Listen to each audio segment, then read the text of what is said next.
You know that burning feeling you get in your calves when you go hiking? For me at least, it generally happens about, 15 minutes into a hike I was completely unprepared for. That ache happens because your body naturally tilts forward to account for the slope.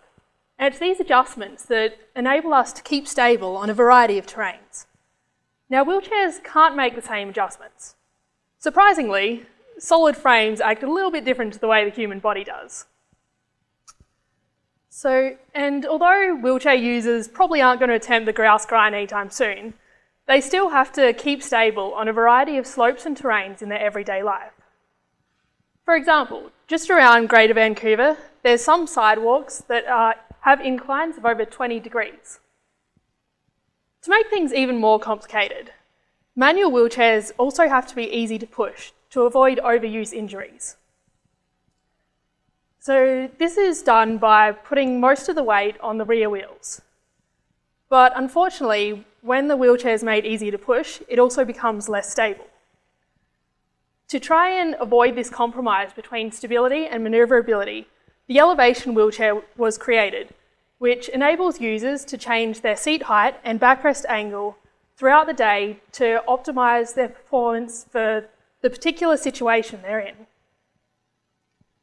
Where my work comes in is I'm trying to quantify exactly how these changes to the wheelchair seat and backrest affect its stability and manoeuvrability.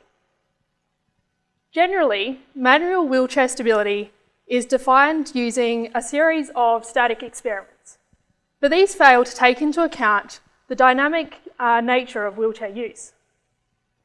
So to solve this problem, I've created a simulation which mimics the dynamic behaviour of the wheelchair. So this is taking into account both the mass distribution, the inertial properties, the contact characteristics and the friction of the wheelchair. My initial findings have shown that by changing the backrest from a fully reclined position, which is shown on the right, to a fully upright position, which is shown on the left, the wheelchair user can have an extra 10 degrees of stability when going uphill.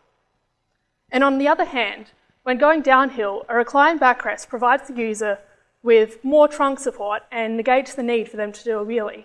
So this has the potential to greatly affect the lives of wheelchair users.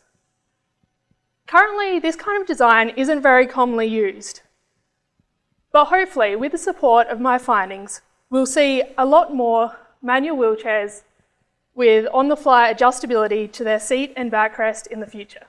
Thank you.